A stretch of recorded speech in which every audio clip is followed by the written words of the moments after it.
Okay, it's 7 o'clock. I'm going to call the Town of Batavia Planning Board meeting to order for Tuesday, June 4th. We have a regular agenda tonight, and let's first pledge the flag. The flag is right there. I pledge allegiance to the flag of the United States of America and to the republic for which it stands, one nation, under God, indivisible, with liberty and justice for all. Thank you.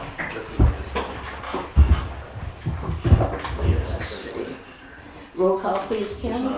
Paul Marchese. Here. Paul McCullough. Here. Don Partridge. Jonathan Long. Here. Steve Tanner. Here. Brooks Hawley. Brittany Whitcup. Here. Mike Dana. Here. Kathy. Yes. We're going to designate Mike Dana for a voting member tonight in the place of the members that aren't here. Oh, and Brittany also. There's two members not here, so you both get to vote tonight. Okay, we've got a little discussion here on the minutes. First of all, let's do our regular minutes for May 21st. Everyone got them in the mail, and I hope you had a chance to read them over. I'll make a motion. Motion by Paul, seconded by Paul Marchese. Any additions or corrections? All in favor? Aye. Opposed? Thank you. Now, we have to change the date on one of them. I'm going to let Kim tell you about that. On the April 16th minutes for the CH4 biogas public hearing date, inadvertently I put down 5/21 and none of us caught it. It should have been for 5/7, so I just need to have a motion and to everybody correct the vote. minutes. To correct it. So Yes. Okay, motion by Paul Marchese, Second. seconded by Brittany. All in favor? Aye. Opposed? Thank you. Thanks, everybody. Okay, next thing on our agenda is a few minutes for public comments on agenda We items. have the two public hearing notices, public hearing minutes, meeting minutes for Peter Yassis and for New Leaf Energy. Oh, we had all those two. I thought, because we had two from the last meeting. Mhm. Oh, okay. You want to go ahead and do Sure. that? All right. I'm looking for the Peter Yassis public hearing. A motion, That was held on the 21st. the 21st. So moved. Motion by Paula, Second. seconded by Mike. All in favor? Aye. Opposed?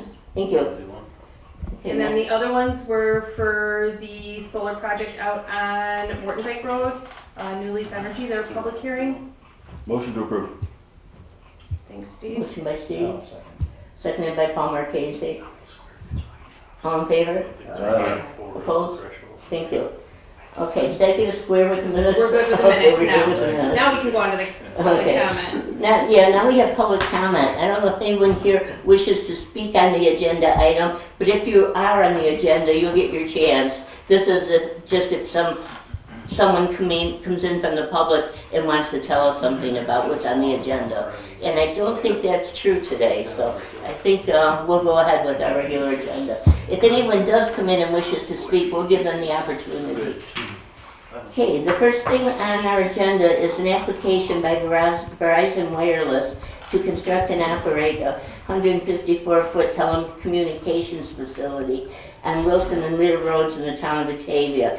Today we need to seek lead agency for Coordinated SEQR. But we have you're their attorney? Yes, Robert Bergdorf from the law firm of Nixon Peabody here on behalf of Verizon Wireless. Oh, I have your letter right here in front of me. Okay.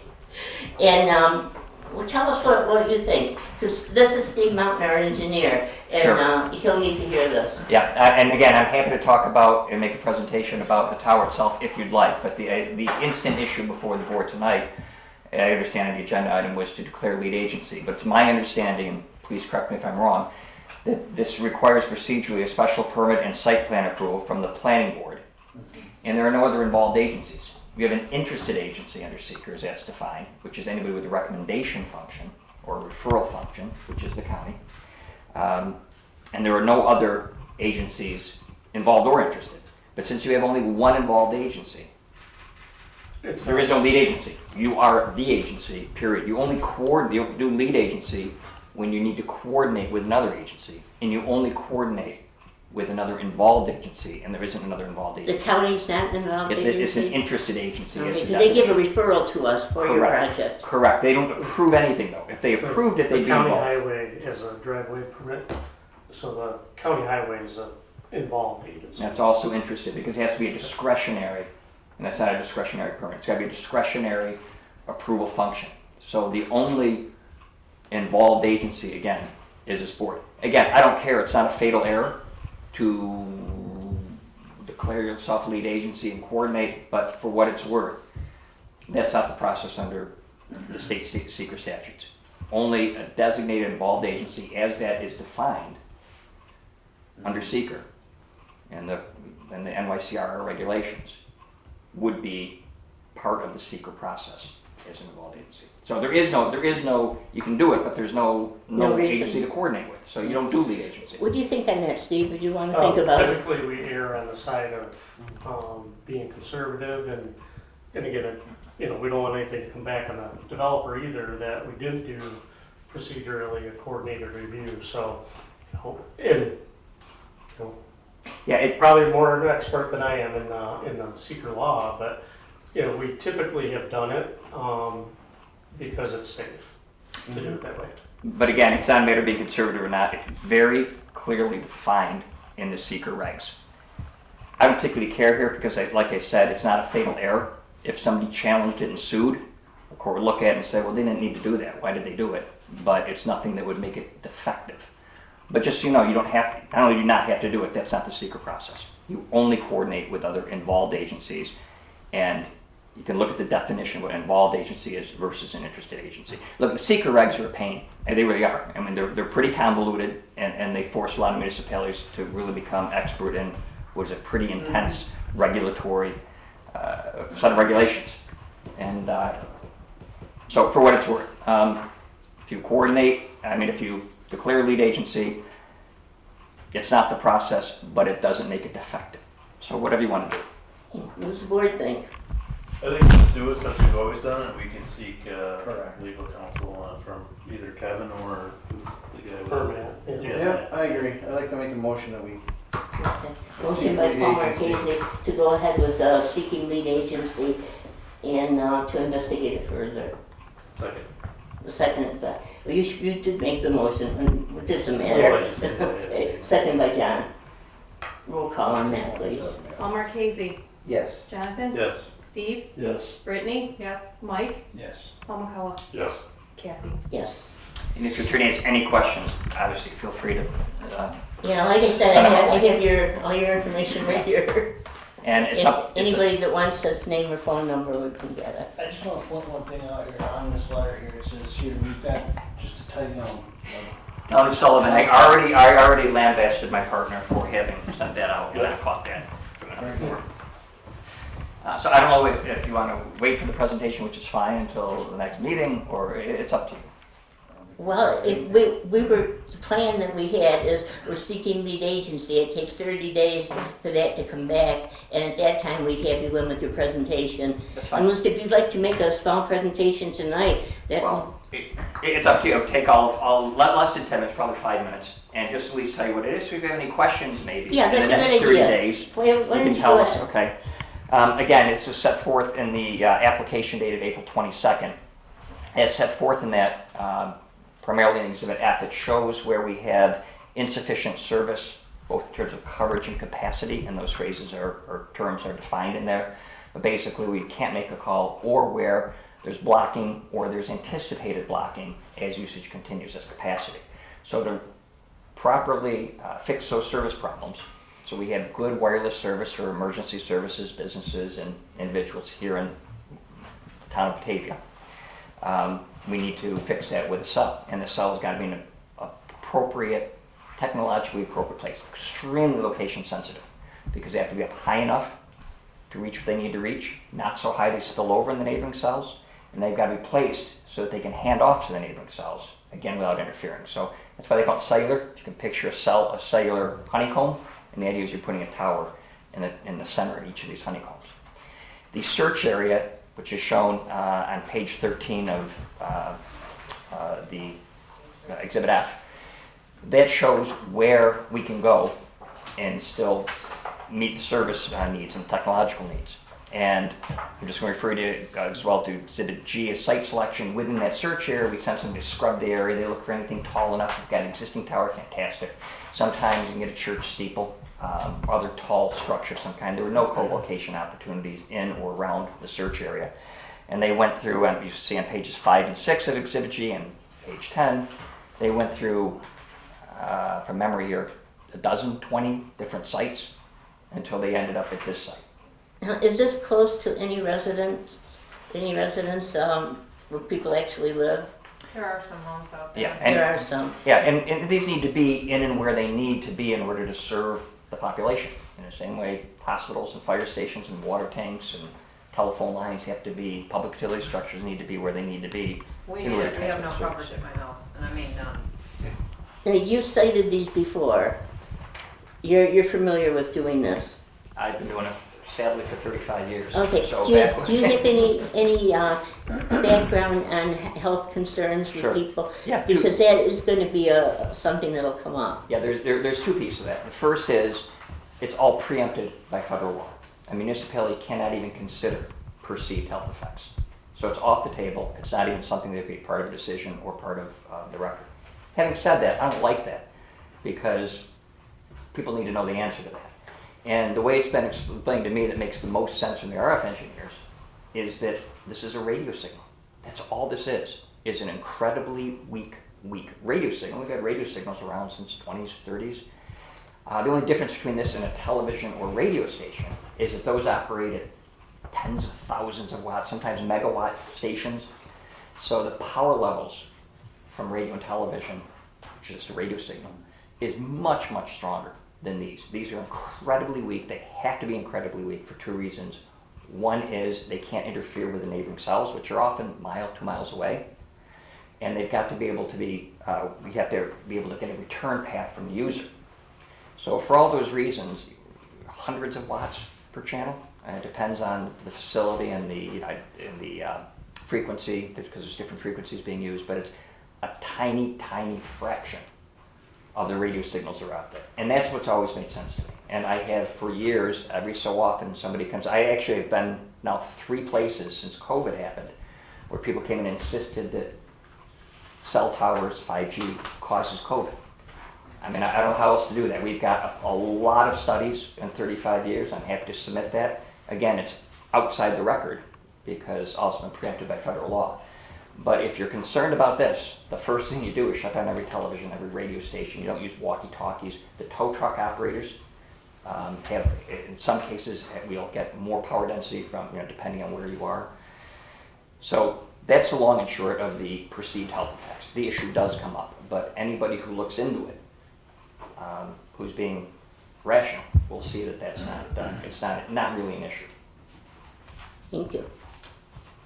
Just real quickly, 154-foot monopole, and there's pictures of that and what that looks like, but it's, the light pole like we have in a parking lot at 9321 Wilkinson Road on a 100-foot by 100-foot lease parcel. So it's a pretty small parcel. There's a fence and compounds, an equipment shelter at the bottom of it. Gravel road leads out to the main road, and there's virtually no traffic.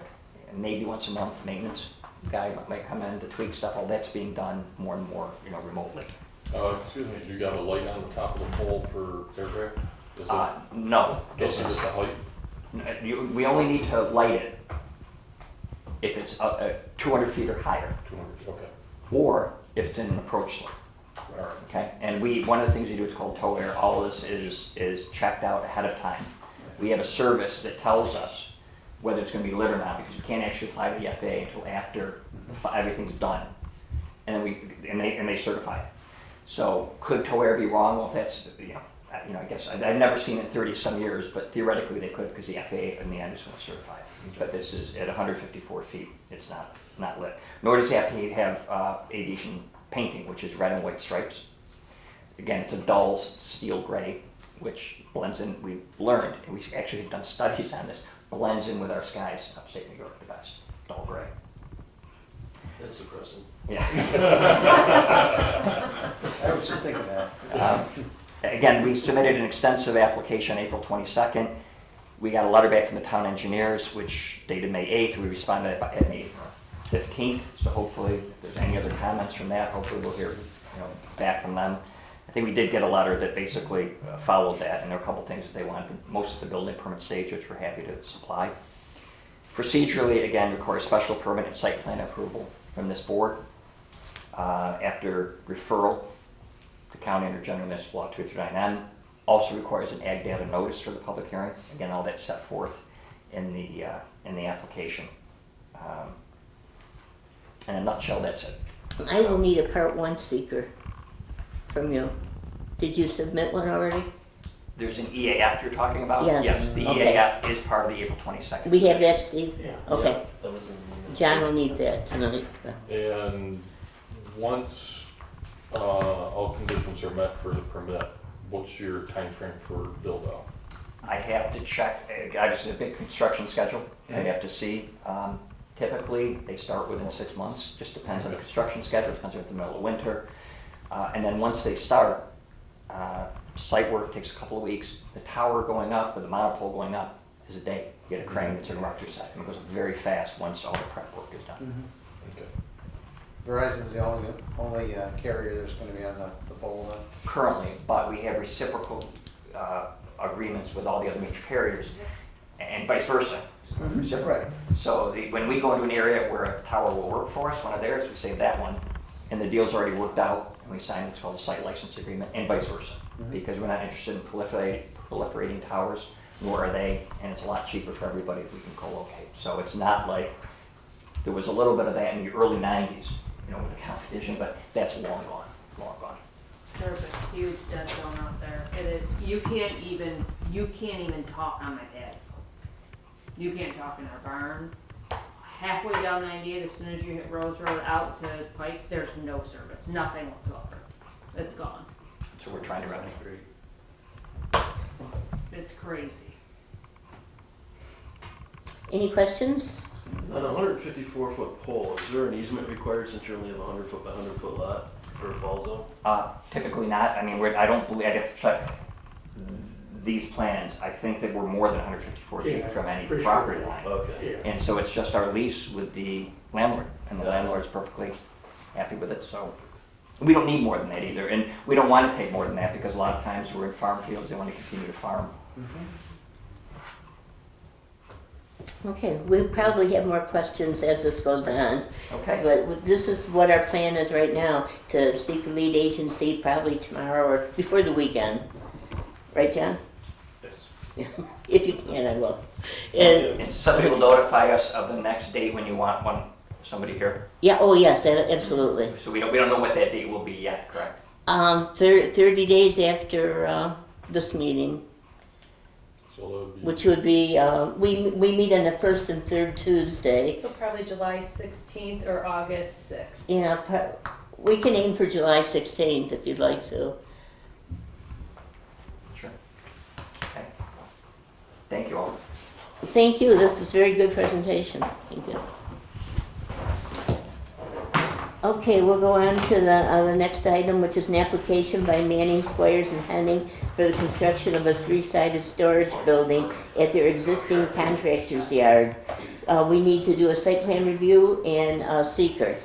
And would you like to come and tell us who you are and explain what's... I'm Sue Wise from Manning Squires and Hennig, and we're planning, or we would like approval to build a storage shed, 3-sided, on our existing property.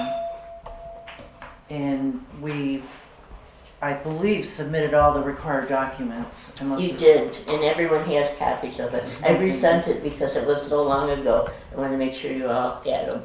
Yeah, Okay. so I guess if there's any questions, I'm here to answer. Okay, thank you. Okay, first thing we have to do is I've got short form seeker, but we're going to do a regular seeker. Kathy, I think with this, after review of this project, 2,400 square feet's under the threshold. I think we declare it a type 2 action with no further. This one? Yeah. Okay. Yeah, John's right. I agree. Oh, good. Yeah, so, Under That's what I was 4 trying to say. Okay, thank you. yeah, I think we deal with it. Okay, and did I give you the forms? If you would like to read it, would you like to? Oh, no, you don't need to. You don't have to. You just declared a type 2 Type action. 2 action is, Okay. no Okay. further action, you're done. You got that, Kim? Mm-hmm. Okay. Oh, okay. Thank you. Yeah. We finally got that settled. We've been talking about that all day. Thank you. Okay, so we can skip the seeker, and we'll go on to the site plan review. You all had a chance to look at it. You've all had it. Yeah, Yeah, still gotta do it. So I'll make a motion, we declare it a type 2 action with no further seeker review required. Okay, motion by John, Second. seconded by Mike. Roll call, please. Jonathan, Yes. Mike, Yes. Brittany. Yes. Hold on a second. Paul McCullough, Yes. Paul Marquesi, Yes. Mike Dana, Yes. and Kathy. Yes. I won't vote then. Did I skip you again, Steve? Oh my gosh, Steve. I'll say yes. Okay, thank you. Mike voted twice for you, though. So it's not a big deal. So it all counts. Okay, now that that business is taken care of, now we'll go to the site plan review. And I know that you've all had it and you've looked at it. It was very good copy.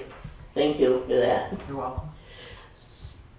Steve, do you have anything to say about it? No, pretty straightforward. Yeah, pretty straight. Okay. I'll make a motion to approve. Motion by Paul. Second. I'm just going to say Marquez. Oh, Mike, just do you want to vote now? Yeah, I want to vote this time. So I'll second. Motion by Paul McCullough, seconded by Steve. Roll call again. Paul McCullough, Yes. Steve. Sure. All right, thank you. Jonathan, Yes.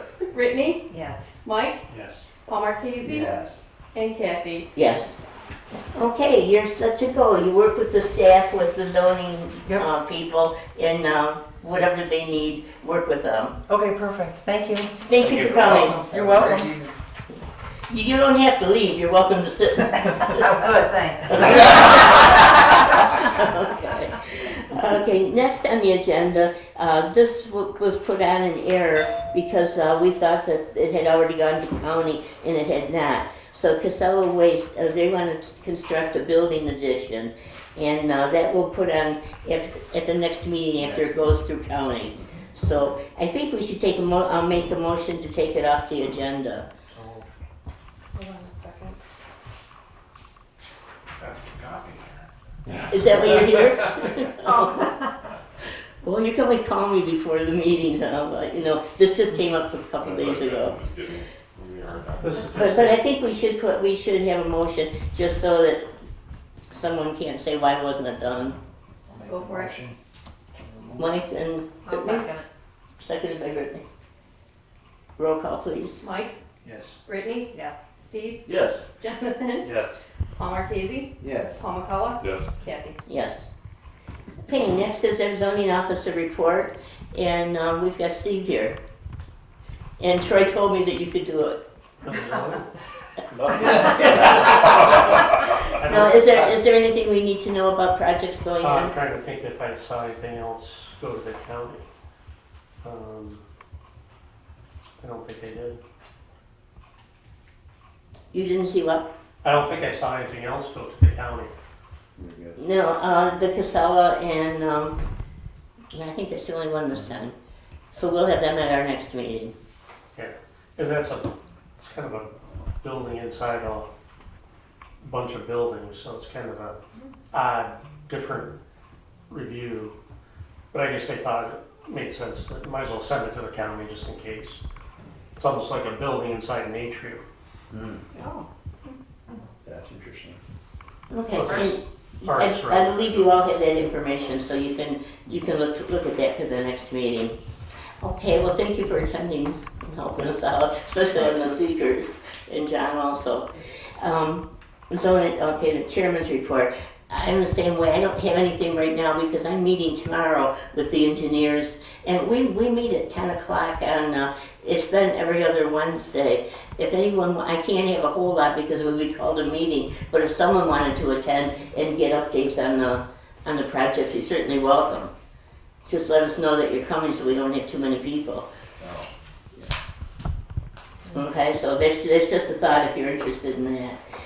And you're all doing real good with your training. Keep learning and keep sending the certificates in. Good job.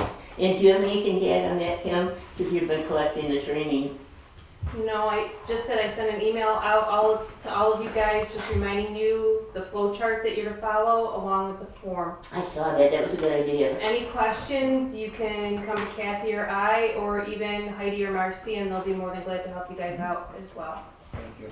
Yeah, Okay, is Jen gonna, do the same thing Teresa used to do and give us like updates if you have 18 hours? Heidi went ahead and provided Kathy and I both with, how many hours everybody has. We can bring it to the next Oh, meeting yeah, if you that'd guys be would like to awesome. see how many hours we Yeah. have on the books. oh yeah, we'll let Great. you know. Yeah. Perfect, yeah. Okay, well, is there anything else for the meeting? No? Well, right now, our next meeting is going to be, July 16th. June 6th. June 18th. Why do I have July 16th? Oh, because that's the June Peabody. 18th, right? Oh, okay. 16th is Father's Day, so, yeah, 18th, right? It's what? 18th. 18th. June 1, 18th. 2, 3, 18th. June 18th, 7 o'clock here. Okay, thank you very much. Motion to adjourn. Oh, motion to adjourn? Second. You feeling left out down there? I'm just getting it in, babe. All right. Okay, we're all set. Thank you all for coming.